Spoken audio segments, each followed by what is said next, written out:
So we've been talking to your daughter over the last 2 days, and I understand, along with her, the economic crash that happened in '08 affected you and your wife. Talk to me about your experience. The entire sob story. You want to hear that? The abridged version. Okay, I'll give you the elevator down there. In 2005, my wife had a stroke, and I was working. Where I was working, they let me go half a day at work and half day at home, and that didn't work out so hot. So I started my own design firm at home, so I could be there and take care of her. And we were build it up pretty good. I've always made good money, and we're approaching making that. And then the crash came, and I did everything I possibly could. Well, as a consequence of that, four of my tool shops that I did work for went out of business, and everybody who had work was taking care of it with their in-house people, and nobody had a job for me either. I tried absolutely everything. I tried iPhone apps. I've put some inventions, musical inventions out on the internet and things, and it just hoping against hope that something like that would happen. So essentially, because everybody else was losing their jobs, your customer base was gone, and you trying to get work. Were there no jobs for you, or did they not want to hire an older person? What was your experience? There was a combination of that. I saw the very same thing happen to my dad, but it was more that around here there was no work. We'd already been hit so hard with outsourcing and that, and especially overseas outsourcing, that the tool and die trade, and especially the injection molds that I'm involved in, they really got hit. So basically, you were making a certain level, and then you lost your job. You couldn't find another one. Your wife has health issues. So what happened next? Well, in the middle of all that, the first thing that went was paying for insurance, and she had two uninsured operations. The hospitals, they said, well, we'll need to see your financials to see if we can help you out here. And actually what they were doing was garnering ammunition to use against you.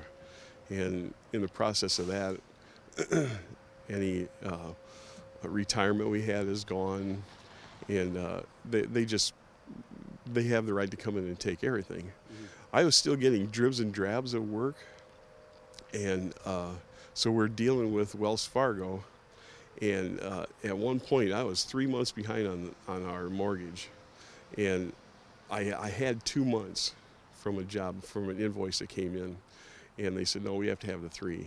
That's it. And they absolutely would not deal with us. What happened was that at the sheriff's sale, Wells Fargo bought our house back for about $10,000 or $12,000, and then what the difference between what we owed them and that $10,000 or $12,000, I still have to pay, and that's what has put us in the bankruptcy that we're in now. So when your house got possessed, Wells Fargo bought it, and for only $12,000. Yeah. And how much did you owe at that point? I don't know. I can't remember. But you said you were about 2 or 3 months late on payments. Right. Yeah. Just on the payments, but you know how you don't pay that much principal each month, so we probably owe quite a bit. Yeah. And once Wells Fargo bought it, they flipped it around pretty quickly to somebody else. It was very fast. So now they get to make another mortgage on it. Mm-hmm. Yeah. And you were in that home for how long of your life? Just under 20 years. So we had a 30-year note on it, so we were just under 20 years. So you got evicted, and did you get another house, or where'd you go? No, we're in a 2-bedroom apartment now. And as a man, obviously we all have kind of we like to take care of other people. What was going through your head during all this? Like I say, I've just tried to keep a very positive outlook on that. With all the things that I tried, with the, like I say, the inventions and iPhone apps and all that. I did the best I could. It isn't like I just sat back and let this thing roll over me. And when you see Elkhart kind of was in the spotlight in 2008, before he was president, Barack Obama came here several times. It had the highest unemployment of any county in America. Now there's media stories that it's recovering and home equity is up. All these things. What do you see? Do you see the same thing they're reporting? It is always striking to us as we're driving around here, the empty homes. And to me, that's very telling. It's not like it was, not by a long shot. Do you feel like maybe businesses are no longer on the brink here? So in a way, businesses are recovering and on the upswing, but do you feel it's trickled down to middle class people or formerly middle class people? I don't believe it has, and especially from what my daughter Becky says. She's in HR and she knows what people are making and what they're going through. What you saw around here a lot, we're a big RV town, probably the main RV town once upon a time. Well, the RV capital. The RV capital, you bet. What really happened there was there's about 4 of them now that have really consolidated everybody else, and that's one change I've seen. Again, I'm no expert, but just outside looking in, you can see that happened.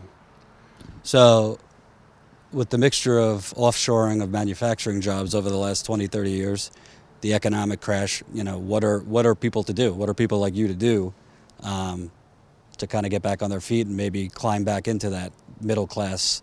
You had a home, now you're in an apartment. What are people's options? I don't know, and it's not really for me, because we're going to get by. Man, the ones I get are the people with kind of run-down Corollas running around. You see with 4 kids in the back seat, like, man, how are you making it? As I am literally a person that is 1 paycheck away, and I can live with that. I've learned to live with that. And I don't know how those folks do it. So along those lines, 1 paycheck away, so it's constantly gnawing at me like that. It's a concern. What about these younger folks like that don't have an established career like I do? I just don't. I don't know how we're going to get past that. And a lot of them with student loan debt. A lot of them, some of them might not even be finishing college because college's costs are exploding. You're right. You don't see people. Well, there's no apprenticeship programs anymore. If you want to go into tool and die or things like that, there is none of that any longer. So what do you think about the notion that if the businesses are doing better, and there's a airport that a lot of money went into here, seems like there's private jets hangars and things like that. Do you think that Elkhart is a case where they're not investing in their people, they're just kind of taking the gains for themselves, the business owners? Well, that could very well be. I mean, I don't know how they would distribute it, though. Say if we got a windfall from the federal government like that, I don't know what would you do, stand on the street corner and hand out money? You can't do that. I guess, investing in your companies, pay increases, things like that. It doesn't seem like, your daughter, as an example, is making much less than she was 8 years ago. Right, yes. And you said paycheck to paycheck, but, yeah, you had an established career, you're still working, but, you're in front of me now, you're sick, your wife has health concerns, so even though you're not as down on your luck as some of those young people, you could be one catastrophe away. Absolutely, yeah. How does that make you? How does that factor into your thought process? How does that factor into your thought process that if there's an unexpected illness or incident, you might not even be in your apartment anymore? We've talked about that, and our kind of buzzword is that you get to a point where you think somebody will be there to take care of you, and then you just kind of realize there's nobody coming. You don't put a lot of stock in, the presidential candidates who say middle class as much as they can, and talk about creating an even playing field. No, I don't. No. No.